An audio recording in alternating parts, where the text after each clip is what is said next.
I couldn't shake these feelings that like I wasn't hanging out in the right crowd. I wasn't doing the things that were making me happy. I was fake to myself. And that's what weighed heavily on me. I was so scared to change. I was so scared to be who I wanted to be that I then became anxious, like on top of the depression.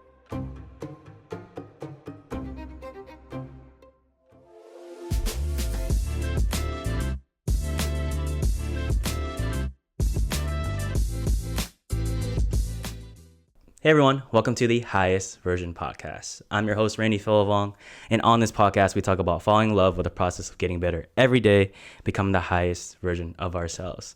Today's guest is Bella Boone. We have a hometown homie in the house who I know have always been passionate about fitness and health, and now she's taking that passion into her own bodybuilding competition shows. So without further ado, let's welcome Bella.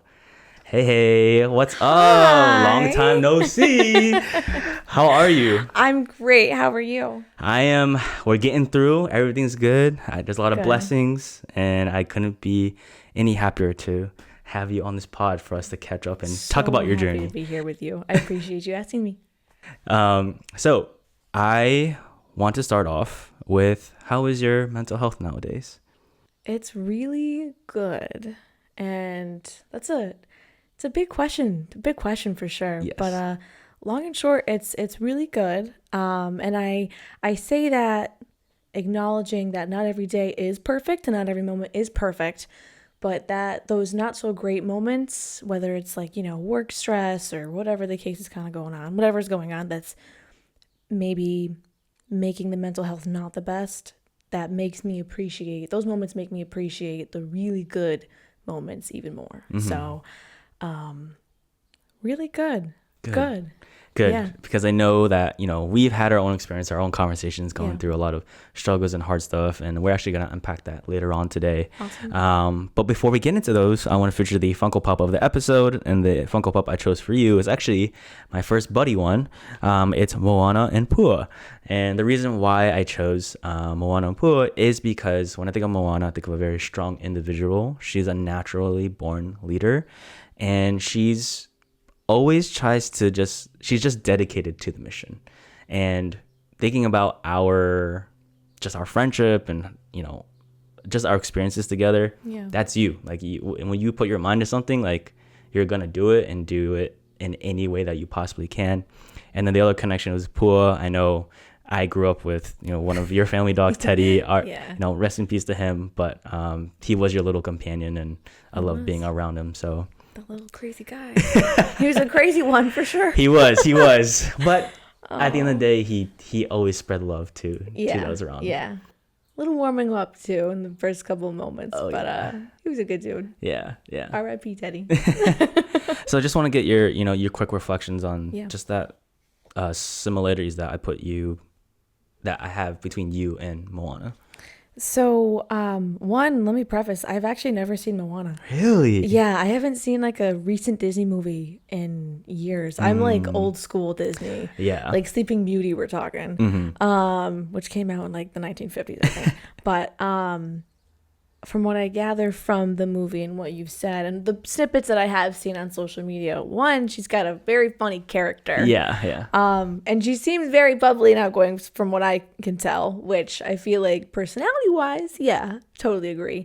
And then the natural born leader thing, that really resonates, and the dedication to, do whatever it is that I want to do for myself. I agree entirely. It wasn't always like that. You kind of have to hit rock bottom and, go through some things to be able to push through those moments in life. Mm-hmm. But yeah, I take control of my own life, and I do what I want, and I refuse to let, the opinions and the paths of others get in the way of that, because that's not going to make me happy, bottom line. And if I'm not happy, then the world around me just kind of sinks. Yeah. So yeah, you're right, 100%.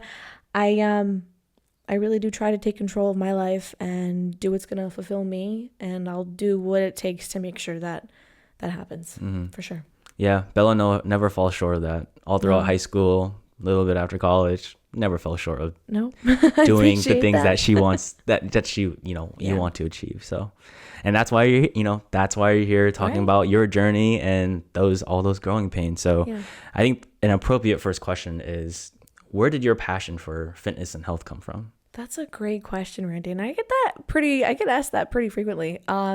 So let me start by saying when I was 13 or 14 and the Planet Fitness back home that was Cardio Express. Yeah, R.I.P. Cardio Express. Yeah, when that was a chain. Yeah. When we had the Cardio Express back home, I'd asked for a membership for like my 14th birthday because it was like for what, $5 a month maybe back in the day. Yeah, super cheap. It was super cheap. And I had a couple friends that went there at the time. And this was before I knew you. Mm-hmm. But I had a couple girlfriends who had memberships there, and I was like, oh, well, maybe let me just see what this is all about. And I went one day with one of my friends, and I liked it.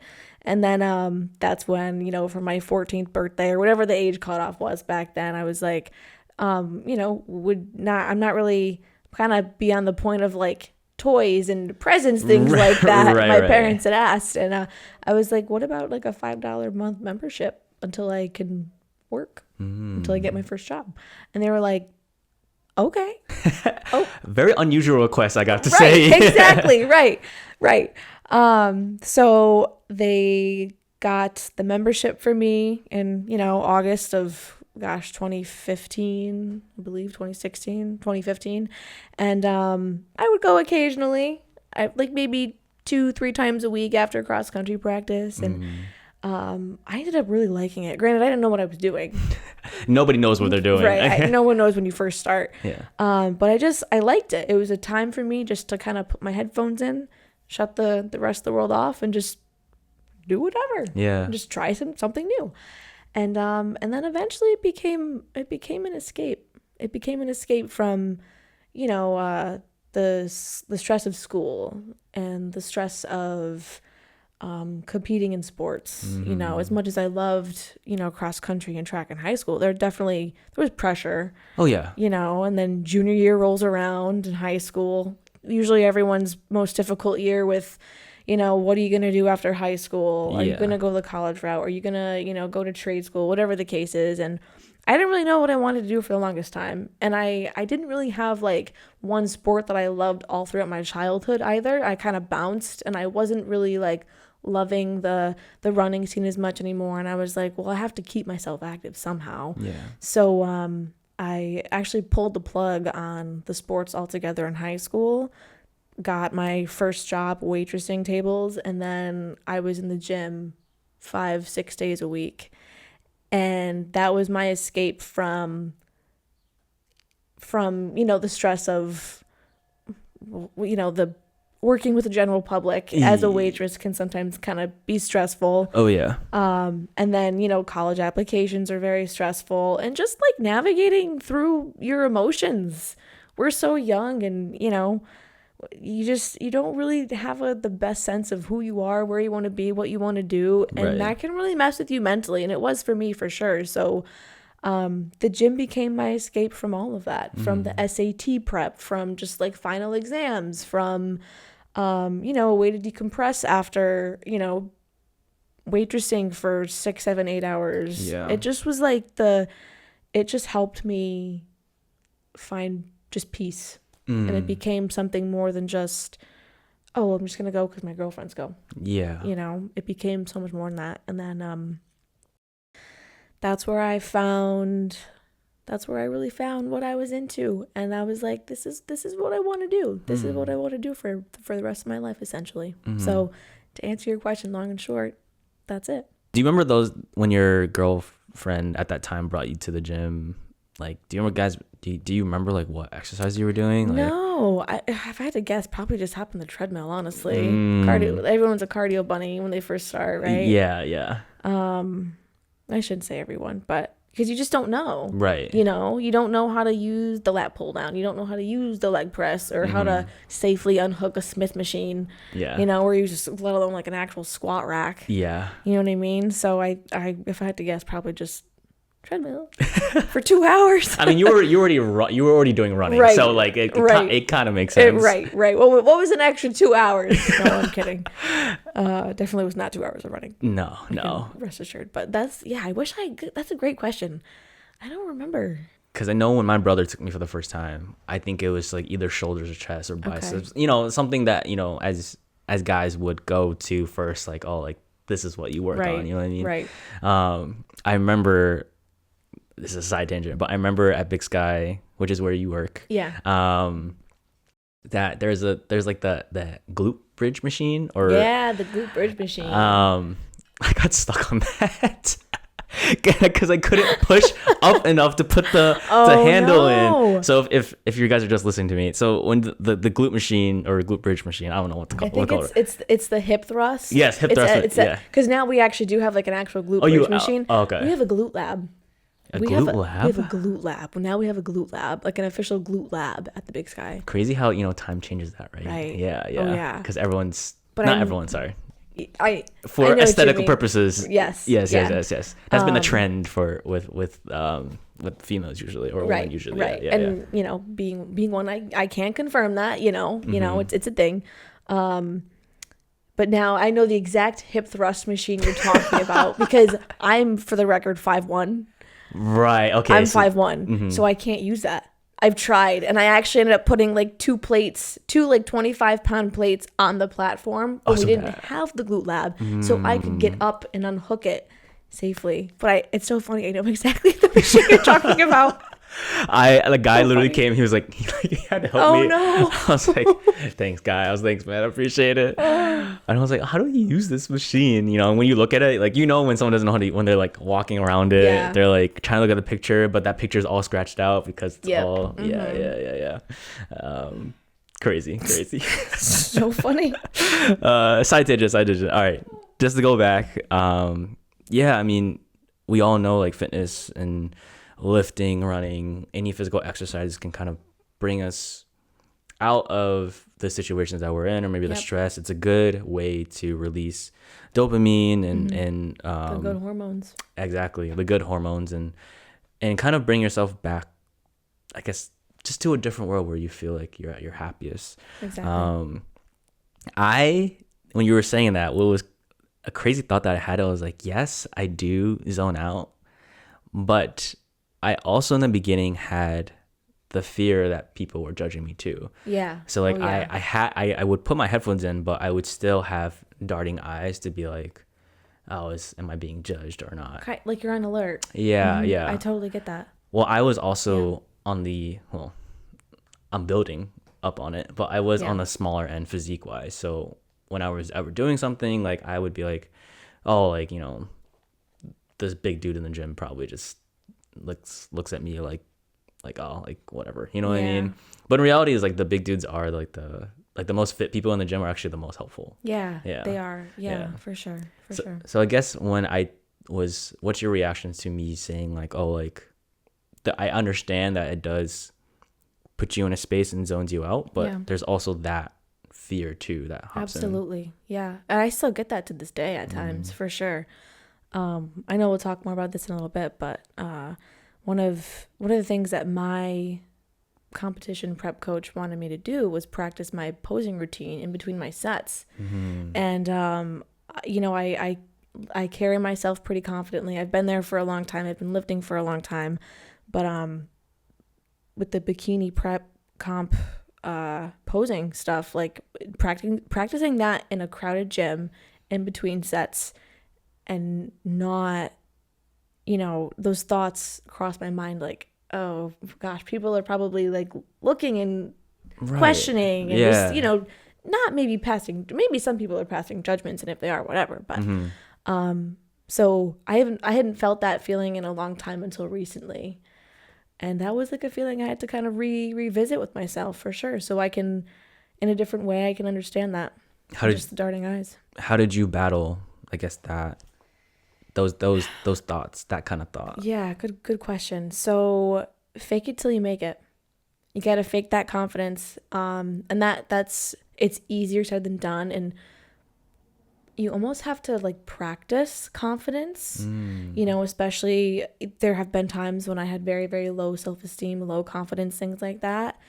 And I hadn't felt that low of a confidence level in quite the time until I started doing that again. But I was like, no, I've been down this road before. I know these feelings, and I know that I can't get over them. I just gotta practice being confident, because it's uncomfortable. It's really uncomfortable, and it's scary, and no one wants to be judged. Yeah, no one wants to be judged. No one wants to be stared at. No one wants to be looked at. But biggest piece of advice, and this goes across the board for anything, just act confident. Act it, and eventually you'll get there. You'll feel it. Yeah, no, for sure. I feel like when you have that certain mindset and you do that, you start to just not give a fuck anymore. Yeah, you just don't care. Yeah. But again, easier said than done. For sure. I honestly feel like nowadays when I'm working out, when I'm lifting in my sessions, I'm like in between sets, like, because I mean, there's so many videos about like what people do between sets. Yeah. You're either pacing, you're either mouthing to your music or on your phone, right? Do a little exactly music. Nowadays I don't even have time to think about if someone's judging me or not, because I'm so exhausted in my head, and I'm like, I gotta do another one. Yeah, that's literally what I'm literally in my failure week now, and like I'm just like, fuck this. I was like, I hate this shit so much. Like, oh. It's not that I hate it, but it's like obviously like you're like, oh, I have to do another one, right? And do another set of leg presses, crap. Yeah. And everyone's like, oh yeah, whatever. It's like, no, like it's so mentally draining. You're physically drained, and I gym at 6 a.m, so my mind's already tired. Yeah. And I like to think I'm like, oh, like it's 6 o'clock in the morning. Everyone has bedhead or whatever. Like no one gives a fuck. Everyone's just trying to do this shit and get out. Coffee breath. Yeah. Literally. Working an hour. Yeah, exactly. Yeah. So it's like that's what helps me, being like everyone's focused. That's a good point. Yeah. That's a good point. I have talked to like 2 guys in the gym that like they're just, they're big, and like I try to get advice from them, talk, game and all that stuff. Yeah. And that's been cool. Like I've been able to have confidence to like do that. Yeah. Talking to people is scary for sure. Yeah, especially in the gym environment, because I feel like, again, we think everyone's judging. Yeah. We think everyone is. Reality is no one really. We're all feeling the same things. Yeah. Yeah. We're all on our own journeys, and getting there. It's like we're all trying to grow. That's what the gym environment is supposed to be in the first place. Nobody woke up looking and feeling the way they did. No one came out of the womb like that. It took time and progress and years of consistency to get there. Right. So let's transition to what you're doing as your current job now, and that you are a personal trainer. Yes. I just want to talk about your experience with kind of like overall. I mean, obviously this is, if we did overall, it's very vague, but maybe the struggles that you had to go through to learn to be the personal trainer that you are today, or maybe even some struggles that you're still going through now. Work-wise, there's a few different topics, so I'm going to try to make this all make sense. Work-wise, I don't have like one specific client type. So when I have a potential client walk through the door and I have my consultation with them, I never know, one, who they are as a person, and I don't know what they have going on physically. And what I mean by that, like, personality aside, whether it's a good match or not, if they're coming from injuries and their goal is weight loss, or if their goal is just, they want to get shredded, and they have like a disordered eating history, things like that, but they really want to look a certain way that require, attention to macronutrients and tracking and things like that. You never really know the card you're going to be dealt in that sense with the person's past history and what their goals are. And because I train a variety of people. I train high school, collegiate athletes. I train older people working to just improve their balance, or people bouncing 30-year-olds who just had, a complete knee replacement surgery that they're bouncing back from, and just people who need an escape from, the struggles of being a parent or being, whatever the case is. Like, people come to me for the most random things. I don't have one focus on one person. So trying to figure out the best plan for that person with the history that they have and what their goals are is one of those struggles, because part of my job is figuring out what's the goal they want with whatever there is they're doing, but where are they coming from too, because that journey is not going to be the same. Yeah. If I have someone who wants to look a certain way and they have eating disorder history or disordered eating history versus someone who doesn't, like, the approach to, and they both have these two people have the same goal, the approach is going to be very different. Oh yeah. So that's when it becomes less just like training and a lot more coaching, because training and coaching are very different. In my opinion, training is, I have my people scheduled for 45-minute increments of time. We work out, they have their exercises based on what they need that day for their goals. Boom, done, etc. But my job does not end there. It's a lot of communication outside and a lot of messaging and a lot of setting up, a couple 5, 10-minute, 15-minute conversations after that I'm, not getting paid for. Yeah. But just because they just need that little extra bit of attention and they just need me one-on-one for something, figuring out the way to actually coach them through that actual journey for themselves, because it's not just the session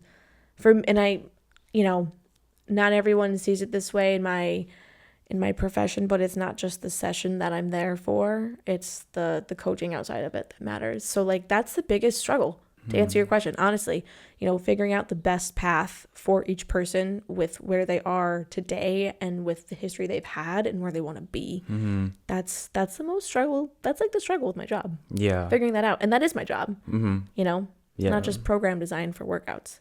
Right. Yeah. There's no one thing fits all, right? Like, it's like there's so many factors that play into how someone's physical body reacts to certain workouts too. Precisely. Like, it's just like the one workout may be really great for someone else, but another person can't or another person doesn't hit the same stimulation because of their maybe injury or exactly. I know I've had a lot of changes with my fitness coach where we're like, hey, like, I'm not feeling this. He's like, okay, like, try it out for another week or two, and if it's not good still, like, let's reroute it, right? Exactly. And then that kind of poses another struggle on my end, like figuring out what is going to work for this person. And sometimes it takes 5 trials and 5 errors to figure it out, and that's not ideal, but we have to figure out what's going to work.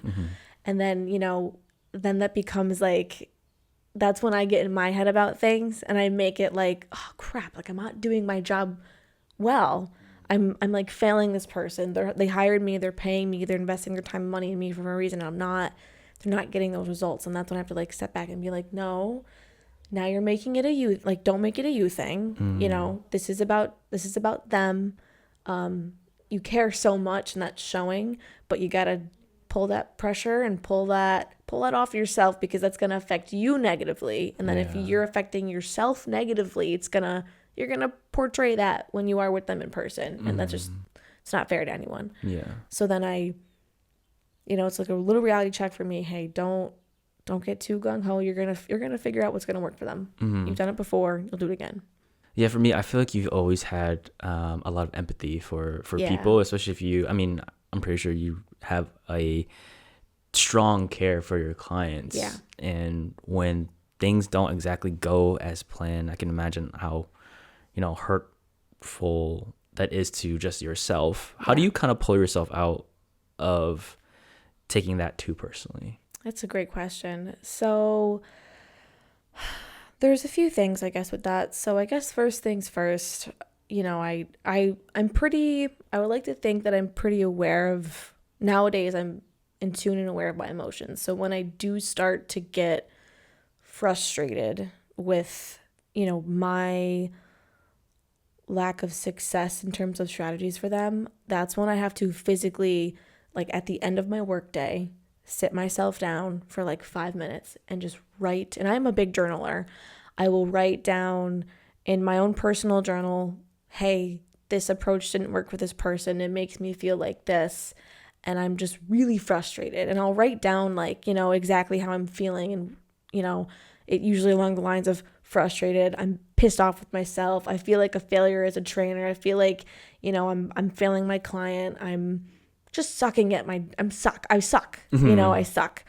I do allow myself to feel those things. And I write all of those really negative, crappy, you know, thoughts and things about how I'm feeling about myself on paper just to get it out. Because, you know, I'm not one to where I can just let those emotions go. I need to get them out somehow. And for me, pen to paper, I do that. Yeah. So, you know, I release that negativity of how I'm feeling about myself for a little bit. I acknowledge those emotions, but then I always end my journal entry like, okay, you're going to be fine. You're going to figure out what's going to work for this person.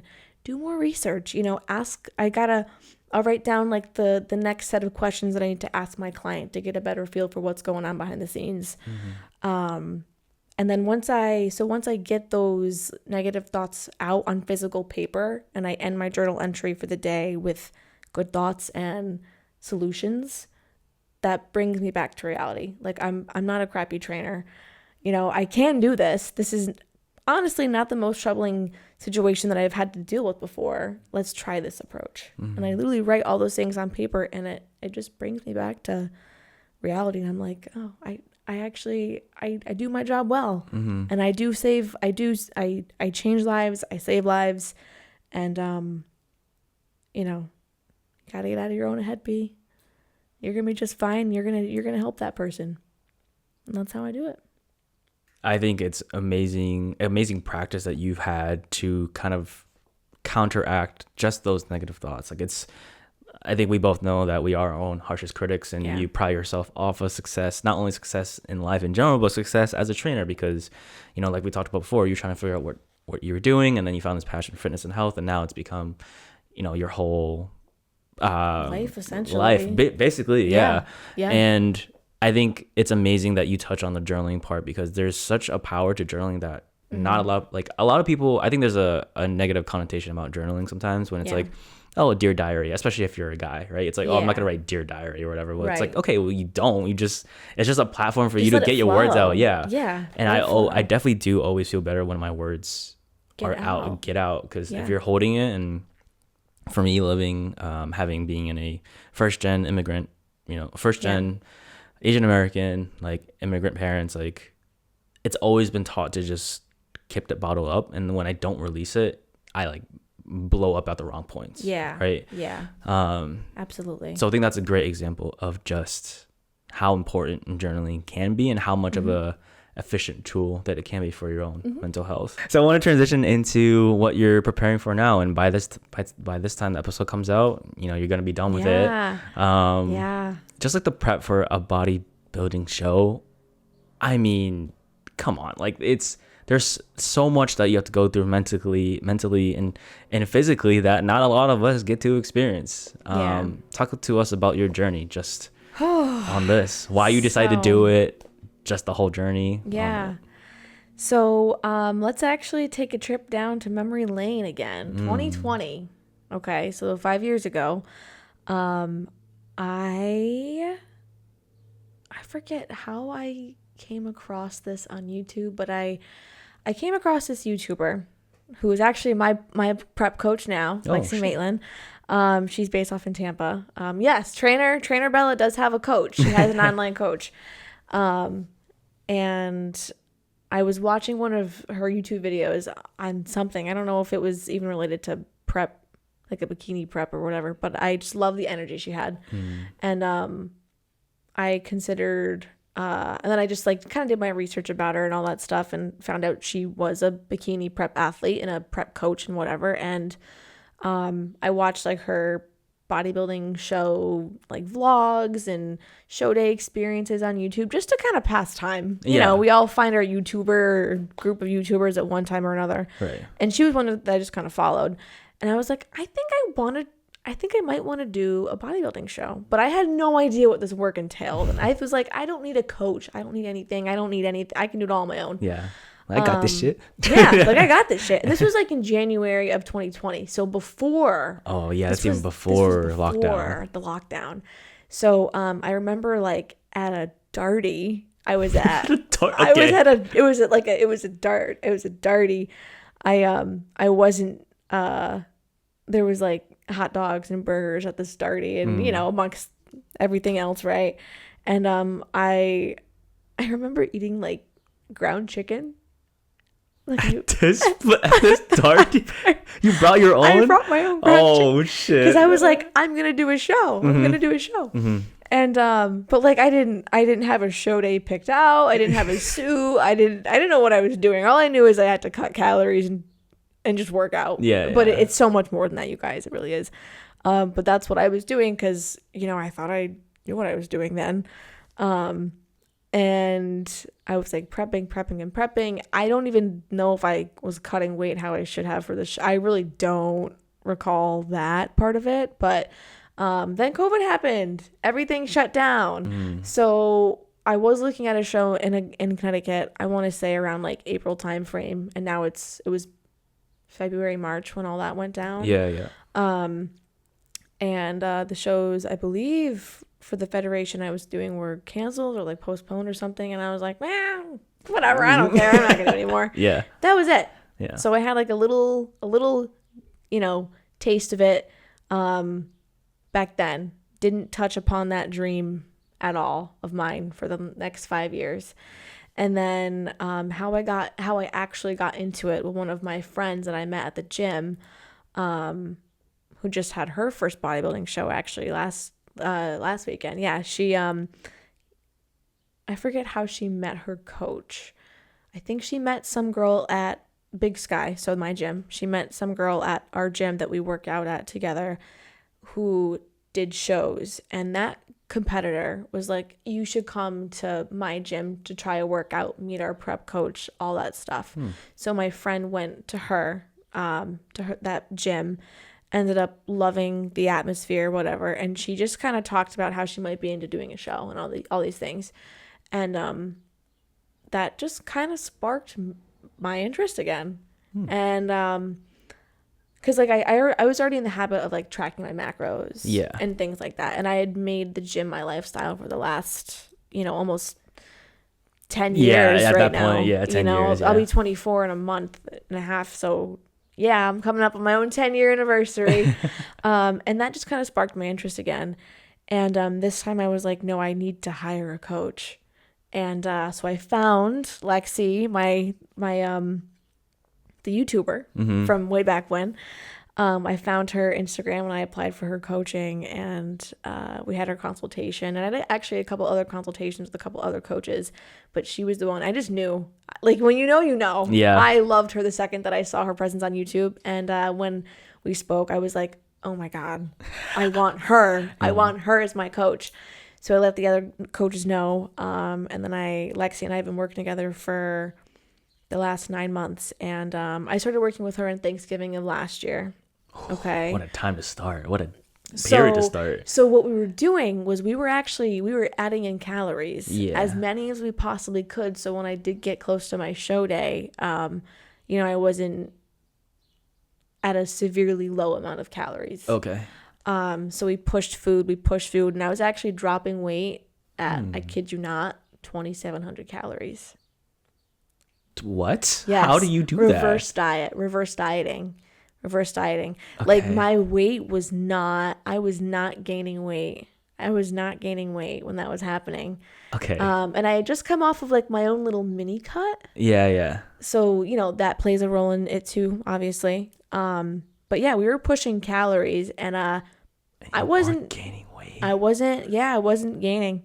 My weight was like losing a little bit. I lost a little bit of weight, and then I was kind of maintaining. And then right when I hit that maintenance, they released all of the show dates for the 2025 season. And we were kind of picking and choosing, which ones would make sense. And so I got through Thanksgiving, Christmas time, the New Year, all in a surplus essentially. So I was not doing any cardio. I was just pushing all this food in my body. And it was awesome. It was awesome. Oh, I bet. It was Yeah, great. I didn't start actually cutting until right after Valentine's Day for my show in May. So the end of February, March, April, May. So a good 3.5, 4-ish months of actual physical prep. So I wasn't, just to clarify, guys, I wasn't cutting my food from November to now. Yeah. That would not be. That's not healthy. It's not safe. So so the prep then started, and because my job is so active, we actually didn't embed cardio until the last like month and a half of my prep, maybe. Well, yeah, because if you're, I was already getting my steps in. Yeah. I was just lifting 5 days a week, and my calories were getting cut eventually, but it was just really exciting. Like I was looking forward to getting back on a stage because I come from like a competitive cheer background. So I was in a dance background. I danced for like almost 10 years. God, I fucking Memory forgot about lane. this shit. I know, right? So like, I've been on a stage before, but it had been like a handful of years. More than that. I think my last like stage debut was when I was like 15 or 16. I was like 15 years old, I think, was my last cheer year. Wait, did you do cheer in high school? No, right? No. Okay, I did competitive cheer. Yeah. Freshman and I think sophomore year, and then after that, that's when I dropped that. Yeah, so it had been like 8 years since I've been on stage. So like choreography, because you have to have a posing routine. You don't just wing your posing. So I got comfortable quickly with learning how to pose, and I had my posing sessions were all virtual with Lexi, and she cued everything so well for me and broke it down for me so well. And I had my macros given to me. I was sending weekly progress pictures, and we had like check-ins for how I was feeling, digestion, sleep, energy, all those things, because those all matter. Right. It's not just, here's your macros, here's your training, go be it. Yeah. No. Because let's say those macros in that training program and like the measurements and the check-ins physically aren't doing what they need to do for you. We got to look at sleep. We got to look at energy, digestion, all those things. So I love what Lexi does with me for that. But it's been a really awesome experience, and just honestly, for me, having someone tell me what to do, because prep coaching for a bodybuilding show is not the same thing as training the Gen Pop in a gym. Oh yeah, nope. It's not. So it's just been a really awesome experience prep wise. I would say, because I'm doing my second show in 2 weeks. Yep, that's right. Right, and that'll be my last one for the season. And then my first show was in May. Was May 10th. So we're in the end of July. So or end of June. So like a little over a month ago. Yeah. My first show. Yeah. And the feelings I was feeling then were like the nerves and excitement of, just being on stage again, not knowing what to expect, having to book my tan appointment, my hair appointment, or, my makeup appointment, all those things, just not knowing. I didn't know what I was doing. Even though like Lexi helped me with literally everything, you still don't know what you're doing the first time around. Of course. But Lexi was texting me all day, doing the same thing, asking for check-in photos, making sure that I, had everything scheduled, booked. She did so well with me being, in the southern hemisphere of the U.S. compared to where I was. Just like the feelings and the experience of the first show were exciting. Definitely nervous because I didn't know what I was doing really.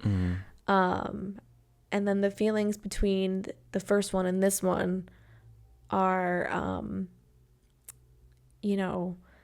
they're different because now I know what to expect. Right. And I know what I got feedback from the judges after my first show, and that's what I've been training for specifically for this one. So a little bit more conditioning, a little bit more capness in the delts. Okay.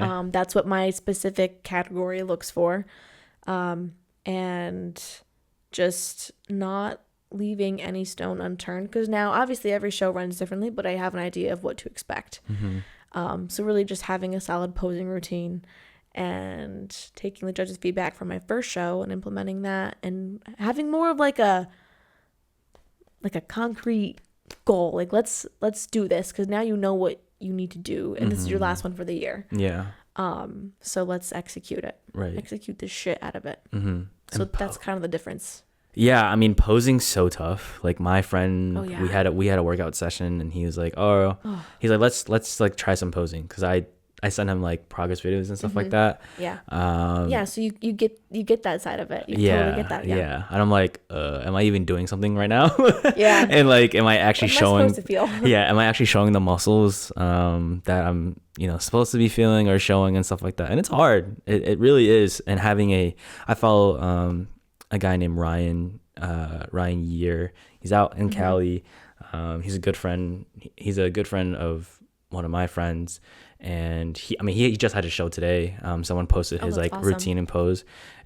To me, like, I think it's so, obviously I'm outside, I don't know what it's like, but I think it was so good. He like had like charisma with it. Like you try to put your own personality in it. That's a big thing. Yeah. The judges can see if you're not being you on stage. Yeah. They can tell. Right. And you should bring your own life. I mean, your own personality to it, because it's like you're showing you. Right. Yeah. It's not just literally all of you. Damn near all of you. Maybe like 2% of you that you don't see. Pretty close to it. And yeah, I mean, that's just nuts. Was there ever a time where you're like, I can't do this shit no more? Yeah, definitely. I would say, I don't know if there's like a term called the 3-week freak out.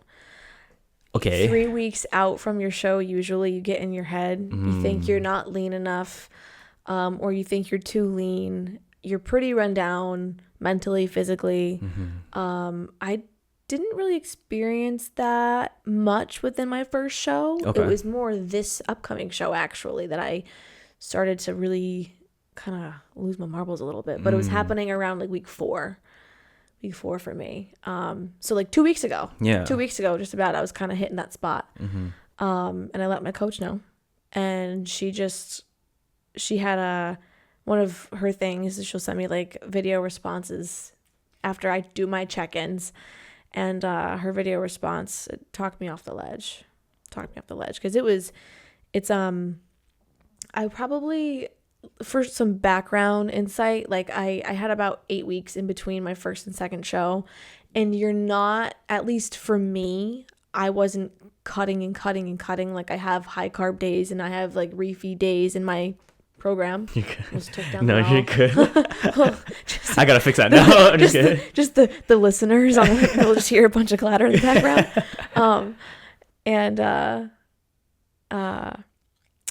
High carb days. Yeah. So just for the record, guys, like we do have high carb days and refeed days because your metabolism can't just not have fuel. Because my show days had about 8 weeks in between them, and that's when I started talking about the refeed days, because I wanted to clarify that I'm not just cutting everything, every single day for of the 8 week. weeks. Yeah, right. yeah. It was having to spend an extra like 2.5 to 3 hours a day in my own work environment, because I work out where I work. So I never really left work. Yeah. I would have like, of just a long day. So like physically, like, yeah, I'm on my feet all day for work, and yeah, I'm doing, cardio and lifting, and my calories are low, whatever. It was the mental exhaustion that was draining me, because I'm like, oh my God, like I've been at work all day and I had like 30 minutes to myself all day. So like my tough days were more mental than physical. Physical shit I can push through, but it was the mental stuff, because I was never leaving work. So to separate, my hobby with the bodybuilding and my interest in bodybuilding with work was very hard for me. Yeah. And I, that's when I had my like 3-week freak out at week 4, because I was just like, oh, I'm going to be at work all day today. So everyone's bodybuilding experience is different. Yeah. Some people experience the physical exhaustion more than they do mental. Some people experience the mental more than they do physical, and that's where it was for me. So it was mentally just like, I was looking at my my check-in response from my coach, and she just had some really awesome things to say and just reassured me like I can, she was like, you're going to go really far in the sport if you want. If you want to, you're going to go really far in this.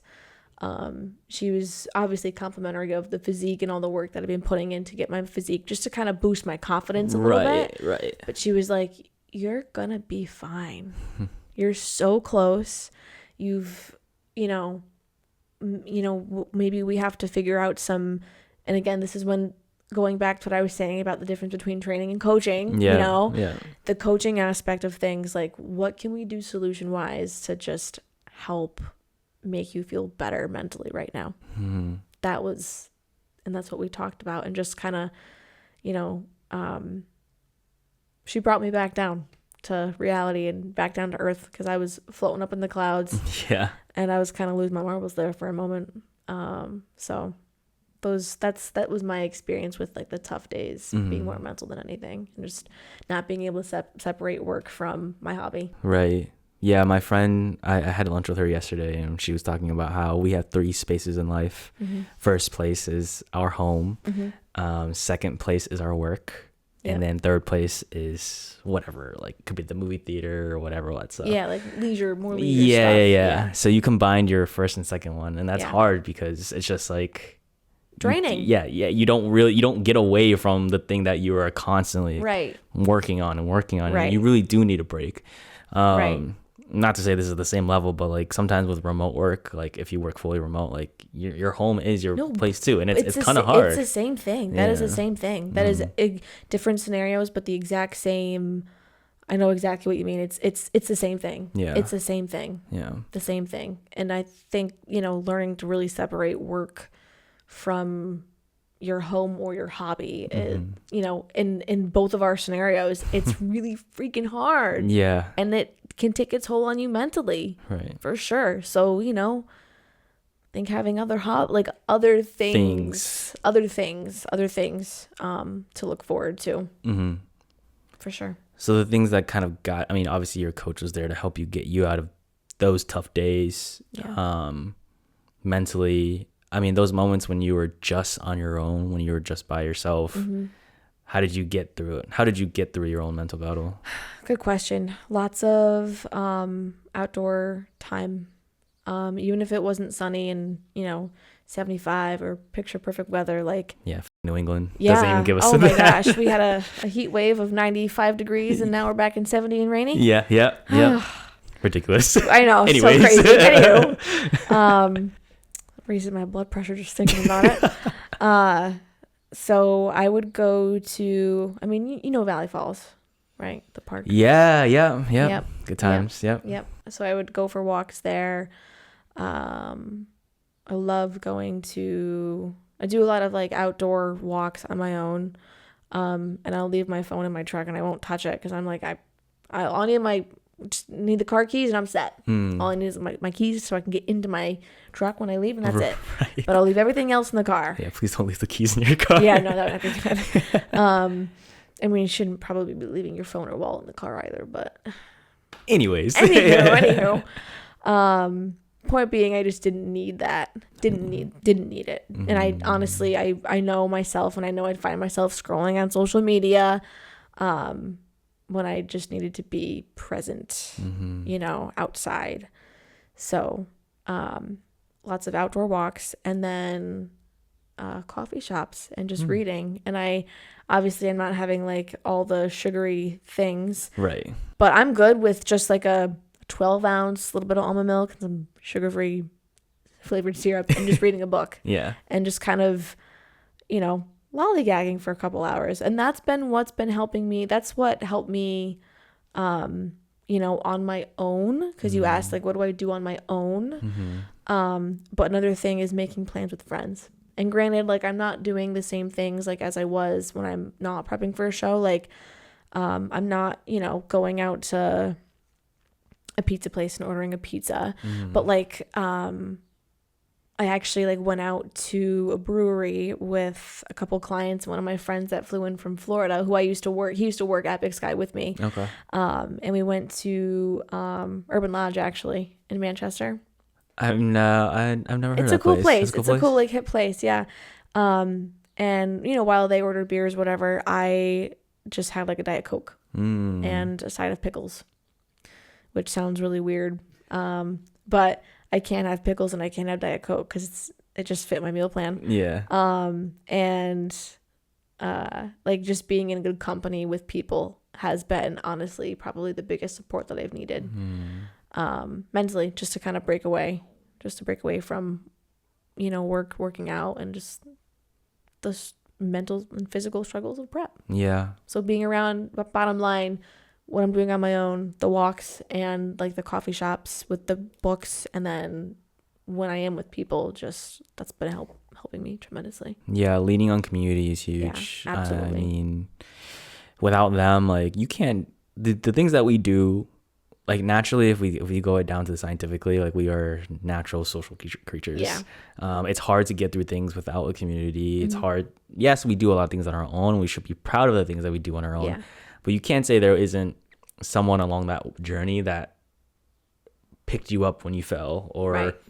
That like your person or coach, people, yeah, whatever it is. Like community is such a huge thing. Yeah. And that's why it's important to build it. And I know not everyone is privileged to have that due to unfortunate circumstances. Yeah. But look out for those people who really do look out for you and really lean on them. So yeah, that's a huge point I always like to emphasize when a guest brings that up. All right, Bella, there's one more thing I want to get into with you, and that is there was a time in your life where you were going through depression, you were struggling with people pleasing, you were basically struggling to do things for yourself.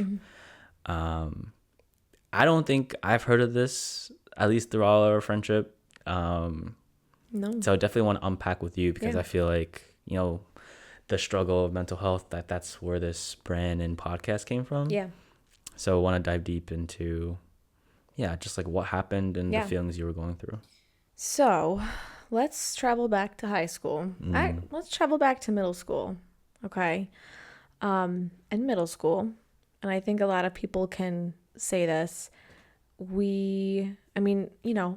hormonally, we're learning about ourselves, right? Our bodies are physically changing in middle school, and we're adapting, new levels of hormones that we haven't had before. And because of that, we might not be reacting to certain scenarios as clear-headed as what we would have, what we will in the future be able to react to, and what we once did as a child, because like our bodies are literally, they're changing. Yeah. So like that's kind of like surface level, everyone's experiencing that, right? For me personally, I feel like I had a hard time in middle school because I just wanted to be popular, as a lot of people wanted. We all wanted like the cute guy or cute girl in our grade to like us back. Yep. To be on a sports team, I feel like was seen as what you should want to work for. Yeah. Like you should want to be on a sports team. You should want to be like the star player or star athlete on your sports team. When in reality, if that's not your cup of tea, it's not your cup of tea. Just really not many people are comfortable in their own skin at that age. Yeah, no, without a doubt. Yeah. Bottom line, we have these visions of popularity, and we want to fit that criteria. We want to look a certain way. We want to be seen in a certain crowd of people. And I definitely took that to heart. And that's what I thought I wanted all those things. And I thought that if I had all those things, if I was on a sports team, if I was like that, that cheerleader, I would get the attention that I wanted and craved. And I didn't care. I put all this pressure on myself. That's exactly what it was. I put all this pressure on myself to be someone that I wasn't, because I had this vision that that's where I was going to be happy. I was going to be happy being this person that I wasn't. And so I put myself in the crowd of people to fit that. And I wasn't, if I didn't what the crowd that I was with was doing, I was still doing it because I knew that if I wanted to fulfill that vision that I had of myself, I had to do it. Yeah. Had to be that person, had to do it. And that was kind of the root of it. That was eating away at me for a long time. And I would say I wasn't comfortable with who I was. Bottom line, I wasn't comfortable with who I was. And I didn't know who I wanted to be either. So like I didn't have a goal of what that person actually looked like, of what the real Bella looked like. Because you're so young and you just don't know you just don't know. No you one don't knows. know. Yeah. You don't know. I didn't know what that version of me looked like. Mm-hmm. I didn't know what that entailed for me. So like that was even scarier, And then, I just had the feeling I couldn't shake these feelings that like I wasn't hanging out in the right crowd. I wasn't doing the things that were making me happy. Mm-hmm. And I started like just feeling really fake. I was fake to myself, and that's what weighed heavily on me. And I became depressed because of that, because I had no sense of my own worth. I didn't know what I was worth. I didn't think I was worth shit. Because I knew that I was being fake to myself. I was being fake to myself and the people around me, and because of that, I was so like disgusted and grossed out with myself, but I like didn't have the confidence and the strength and the desire to change. So I sat with that version of myself for a long time. Mm-hmm. And I sat with that fake version of myself, and I was so scared to change. I was so scared to be who I wanted to be that I then became anxious, like on top of the depression, because I was so depressed that I was so unhappy with myself and who I was as a person, but I didn't have the courage to change. I just kind of started developing little anxieties and little triggers here and there for things. And if I wasn't fulfilling that version I thought that I had to be, I was like anxious, like, oh my God, like, what's an example? Like going back to like what we were talking about way before in the podcast, people in their darting eyes. Like I had to be on my toes, like walking on eggshells the whole time to fulfill this like vision of me that I hated. Yeah. Which sounds like just awful, but it's the truth, because that's what I thought I had to do for people to like me, So I was walking on eggshells. That was just kind of making me a little anxious of like who's watching,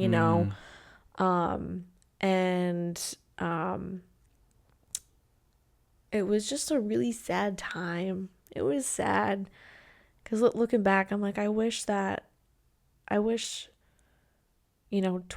almost 24-year-old me told 13-year-old me, don't do that. Like, you're going to look back and be so disappointed that you spent all that time catering towards a lifestyle that wasn't for you and a group that wasn't for you. And nothing is wasted time. Yeah. Nothing is wasted time. And I appreciate myself for who I am now because of it. But, like, I wish I could just, like, hold little 13-year-old me and be like, girl, don't do that. Don't do this. Don't eat that's not going to serve you well in a few years. Yeah. But yeah, overall, I was really depressed at that time, at that teeny bopper age, because I was so unsure of who I was. I wasn't proud of who I was then, and I knew that I didn't like who I was then, but I thought that's what I had to do and who I had to be for people to like me. Mm-hmm. And I didn't change that until later on in my life, obviously. But yeah, just trying to fit. I wasn't true to myself then. Yeah. And that's why I'm exactly who I am today. Mm-hmm. Because of that. And that's kind of where the depression of things started. Mm-hmm. Yeah, it's hard to look back at certain events in our life where Mm-hmm. we say we would go back and fix it and do things without having, that's like the whole rules of time travel, right? Right. It's like if you do something different in the past, then you're not gonna be the same In the future. in the future. I had a hard time with being very not regretful of things that happened in my past. Yeah. Because those things that happened in my past led me to depression and anxiety. Yeah. Therefore, launching this whole brand. Mm-hmm. And it sucks because it's like I wish I didn't have to go through all that to realize how important mental health is. Yeah. And I always question this as a society standpoint, and I don't know. It's more of like, why do we have to go through such chaos to realize these things that we have to do now? Right. Right. If you look at history, if you look at, I think anyone in their life can say like, oh, the reason why I shifted was because of a chaotic or traumatic thing that happened. Right. And I feel like that happens because it's like you don't know what it feels like until you're in that shoes, right? Exactly. And you can't blame a human for trying. Exactly. And yeah, obviously when we're in middle school and high school, we're trying to figure ourselves out. I mean, I thought I was, this. People thought I was this, and like we all want to be hot shit. Exactly. Yeah. That's exactly what I was trying to word in the most modest way possible. It's okay. Just drop the hot shit there. I wanted to be the hot shit. I wanted to be the hot shit. Yeah. And it's crazy because we think we have to be that in order to be liked, or at least get someone that we really like, right, to get us to like us back, right? I'm pretty sure there's many times where people have done questionable things because that person that they like is doing those questionable things. Right. When did you realize that, hey, like, all right, I need to make a change? Like, I know I'm not being my authentic self, but like, I need to make this change. I want to say like freshman year of high school. So the severity of like the mental health with people pleasing and being this person that I wasn't and didn't want to be was from like probably like, and I hate to admit it, like 5th grade to freshman year of high school. Mm-hmm. 5th grade is so young to even say that. And quick tangent, I actually have a couple clients who have children in that same age group now, who are experiencing the parents are telling me that their kids are experiencing the same thing. So it was kind of like it clicked for me, like I actually wasn't the only one that was having those struggles. Oh my God, wow.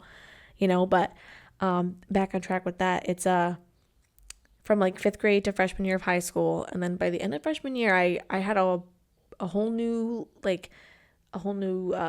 circle of people. I had a whole new circle of interests and hobbies and activities. And so like 14, 15 is when that good transition started to happen. And then the depression got better with that. What were the actions that you just took? Like, was it just meeting different people? Was it getting into those other sports besides, you mentioned you were doing cheer and all that stuff? So new group of friends for sure, which allowed me to meet new people. But I also found an interest in like snowboarding. My dad got me and my sister on to snowboard when I was 14. So that was like a new hobby of mine. And just, kind of cutting out the toxic triggers and the toxic beings, if you will. Because there are some people out there that are just there to see you at your worst. And they want to make you for whatever the reason is. They want to see you at your worst. So cutting ends with those people, as hard as it is, especially at that age, like, God forbid you're burning bridges, but sometimes you have to. You have to put yourself first in those scenarios, and it's no activity or interest or hobby or friendship is worth you hating your own life. Nothing is worth that. Nothing is worth hating your life. I mean, as intense and dark and harsh as that is, that's, again, bubbly person, whatever. But when I change that tone and I'm saying something like that, I mean that. I mean, that's where you were at, right? You were faced with a lot of things that were making you feel like you hated your life. Yeah, I was miserable. And I was a shit daughter. I was a shit sister. Because of it, You know, my family took the brunt of my feelings, unfortunately, you know, because of that. So other people around me suffered because I was suffering. Did I meet you, because I met you your freshman year of high school. Did I meet you while you were going through that, or did I meet you at the ending tail and like? I think you met me while that was happening. Because you were one of those good people that the universe brought into my life. And yeah, you were a part of that transition. And it goes to show like the impact you have on people. And I know this, you know, I'm the guest on the podcast, but a moment for Randy, everybody, please. Okay.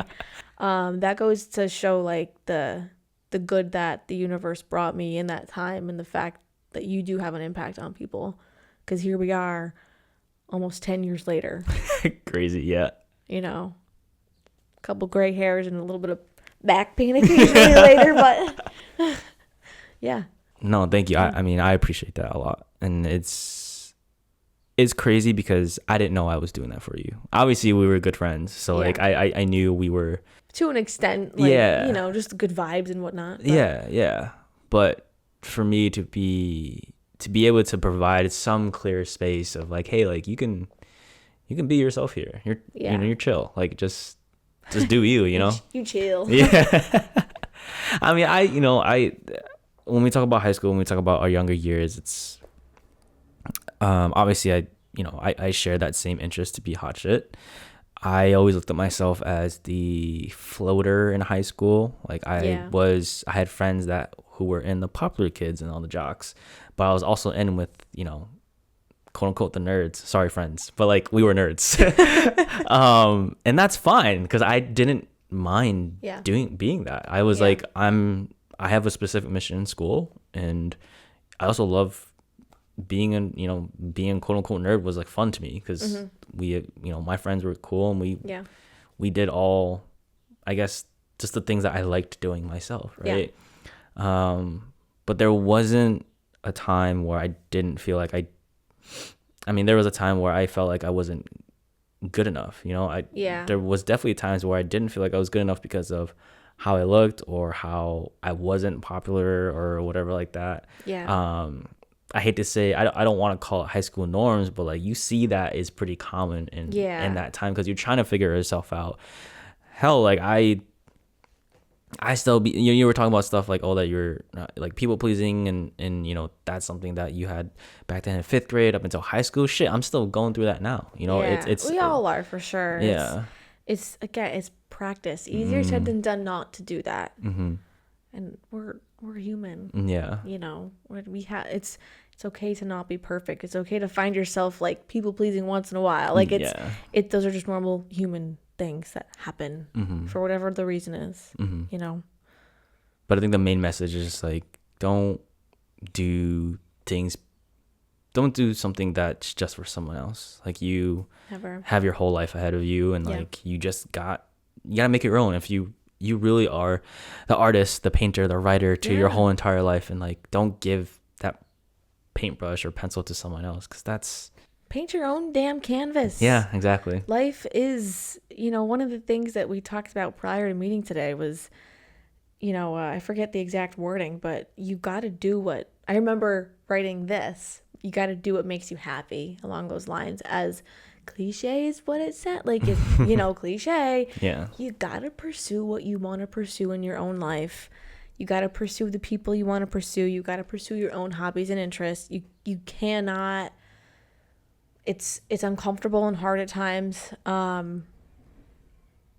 you need to freaking do what you want to do with your life, because universe does not guarantee you tomorrow, does not owe you tomorrow. Not like, take charge of your life. That is why, like, you know, going back to Moana, you know, I do what I want now, because I didn't for a few years, and it takes a freaking toll on you, man. It really does. So yeah, gotta take charge, take action, and do what makes you happy.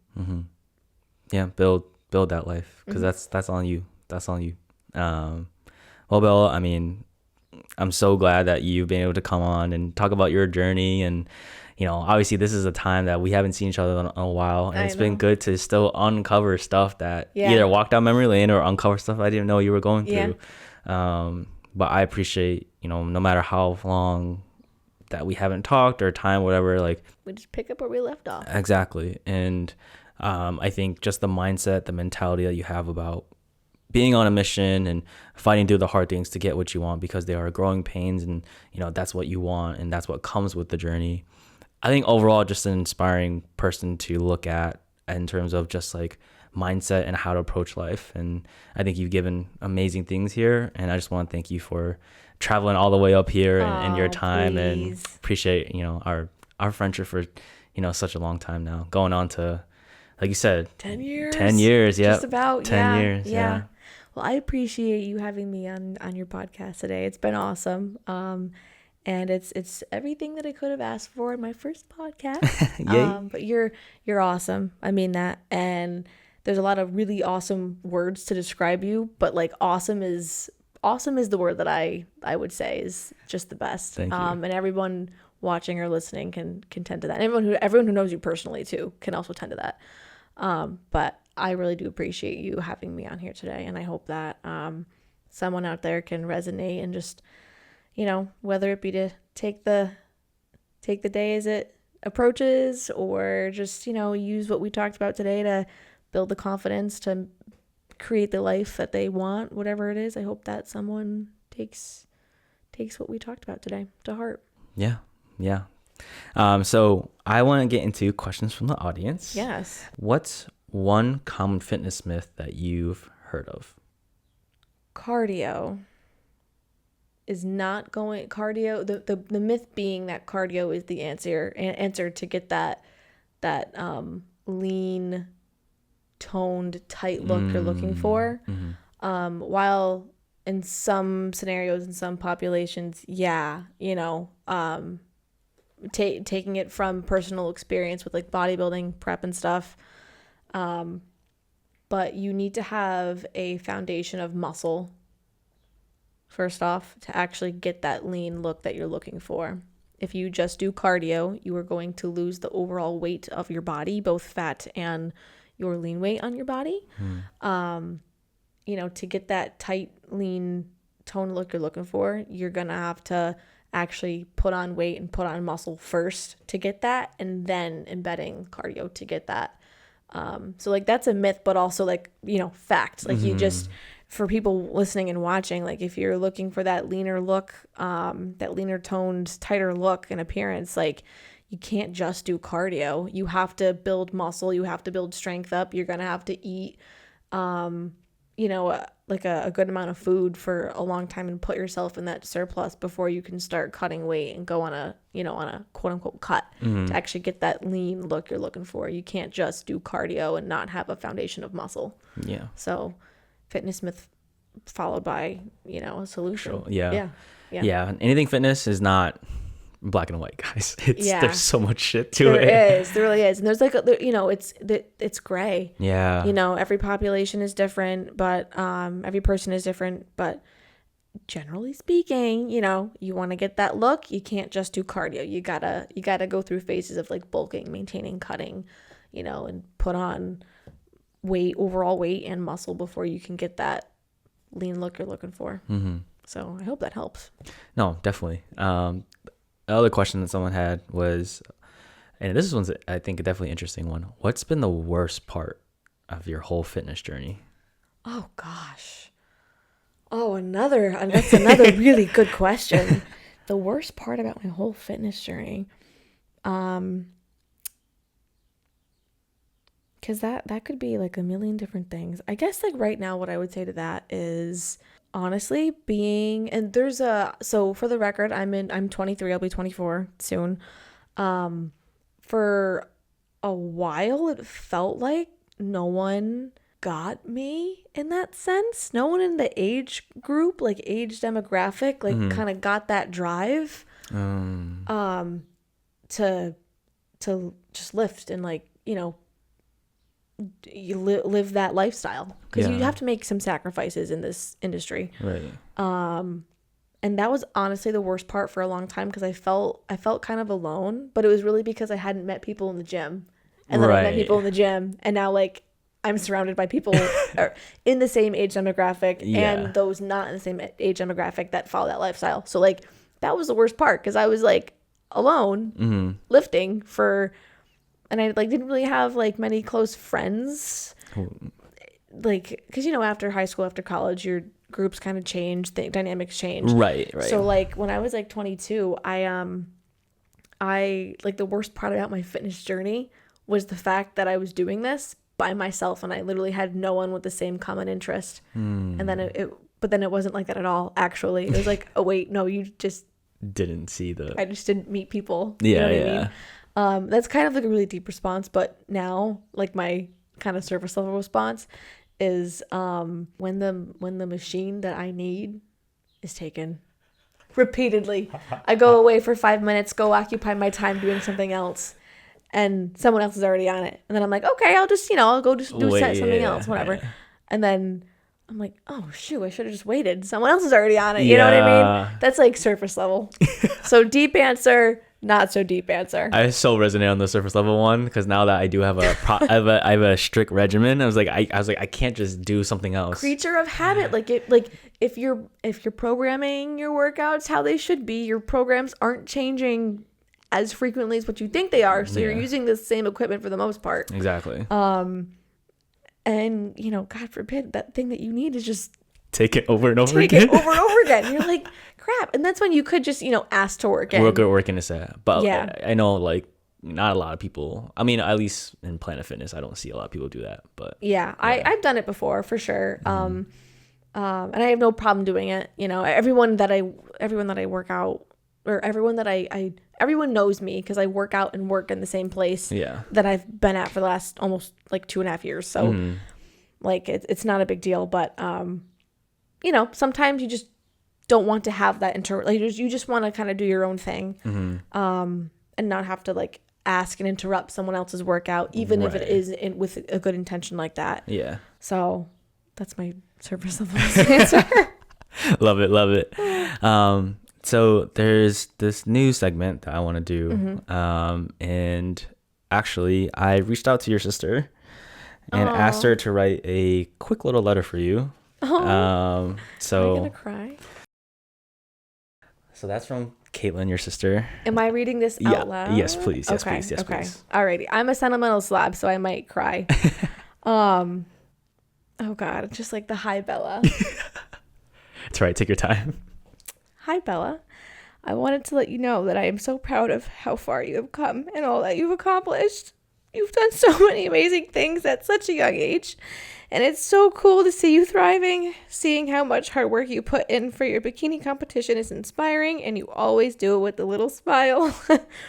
It's no surprise that all of your clients at work love you because you reflect so many qualities that people strive to have. You are fun, bubbly, motivated, and all of that makes you so awesome. You make so many people happy, and you influence everyone's life in the most positive way. Rock on, Seester. For the record, when she says Seester, it's spelled Seester. That's our thing. Not gonna cry. That was all. That's so sweet that you reach out to her. Oh my, and I had no idea. Yeah. I swear to God, I had no idea.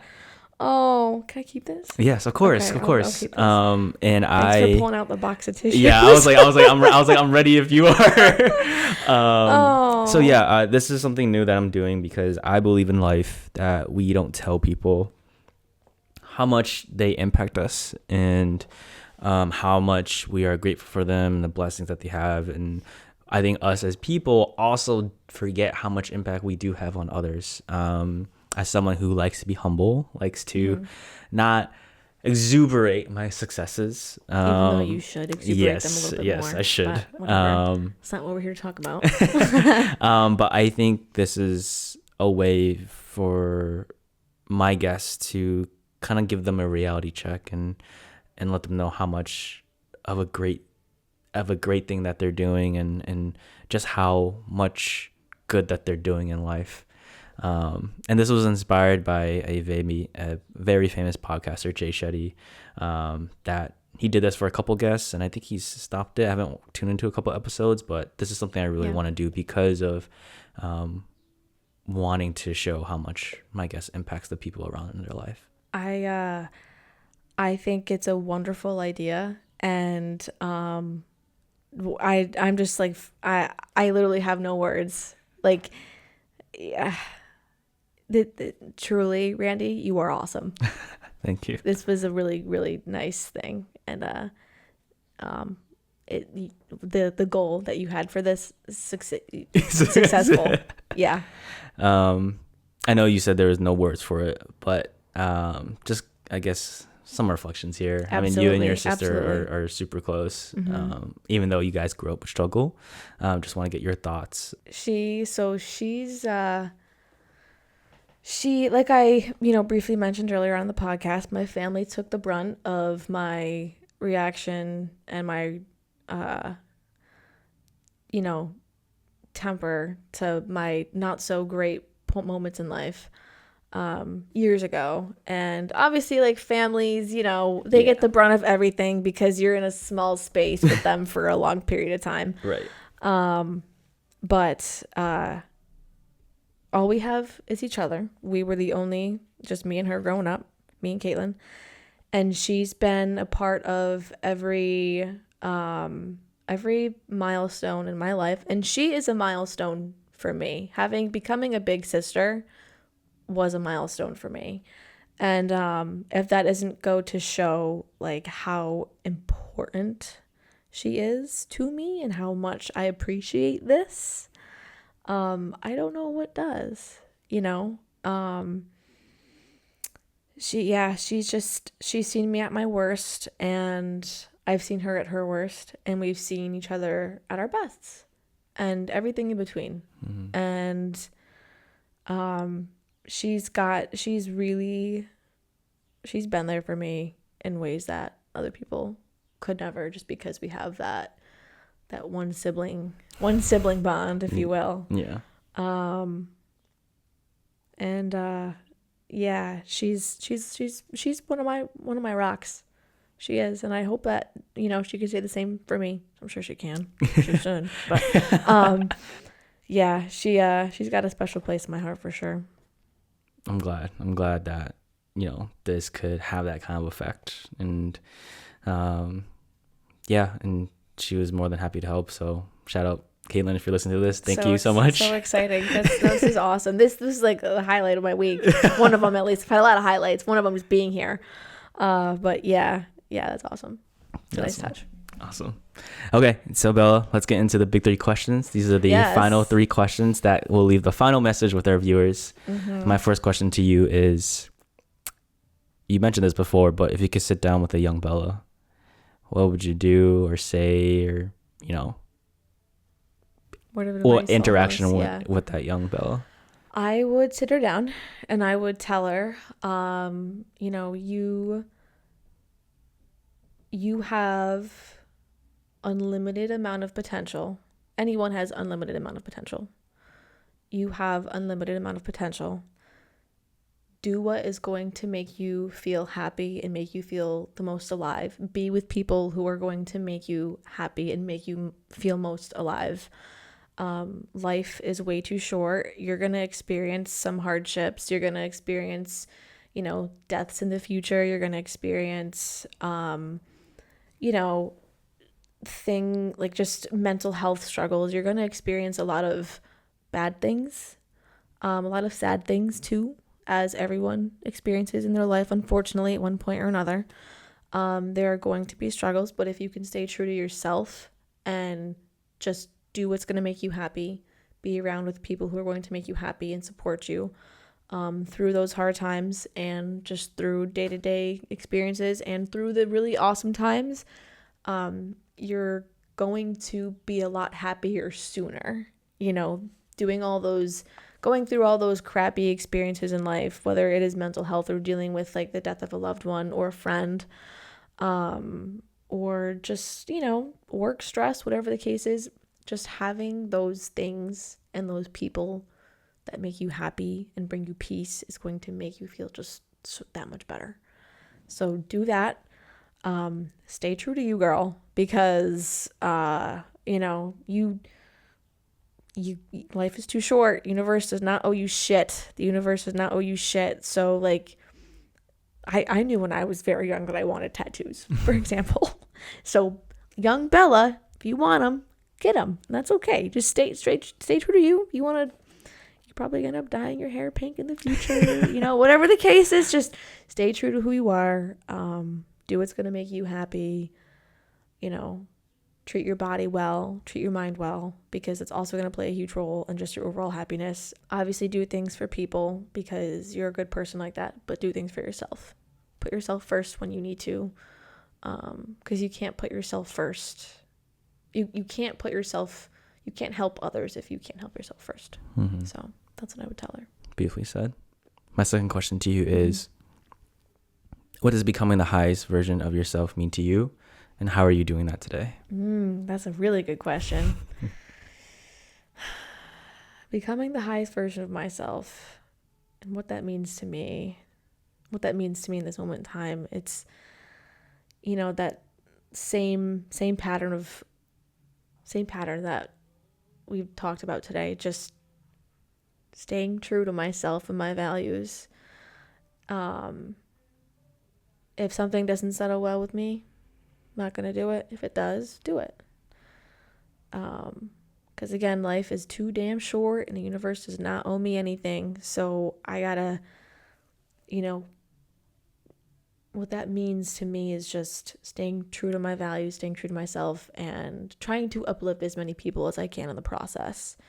Whether that is training wise, being a trainer, or being a good friend, a good sister and a good daughter, a good cousin, a good niece, just a good person, and helping people in whatever way that I can, and just being the bubbly, positive me that is going to make someone smile. Because if I can make someone smile, that's going to make me smile. Yeah. And my last question to you is, if you could connect me with someone to come onto this podcast that you think would be great, who would it be and why? Is this like a day-to-day person, like that I know personally, or like a famous person? I would say personally. Okay, I would say personally. Okay. Yeah, It's like a hypothetical, like who do you pick? Okay. I think one of my fellow bikini competitors that I've met through the grapevine, Amy, would be a really good one too. Not just because she does the shows, but because her resilience and strength is just crazy. She's one of the most resilient women I've ever met, and she's just a good, like, powerful, strong woman. Awesome. Which I can definitely provide you the contact information if you want. Yes, we're gonna try to make it happen. Yes. Well, again, thank you so much, and I just appreciate you coming up here and, of course, and talking your story, and giving some great pieces of advice for others. And I definitely learned a lot from you. I'm glad. And good to know after all these years, you're still the same Bella that I met back in high school. Yay. Well, thank you again, Randy. I appreciate it. Really, really. Thank you. All right, guys. So if you liked any part of this episode, please clip it, tag me and Bella in it. Please like, share, comment, subscribe. And as always, let's fall in love with the process of getting better every day and becoming the highest version of ourselves. Love y'all.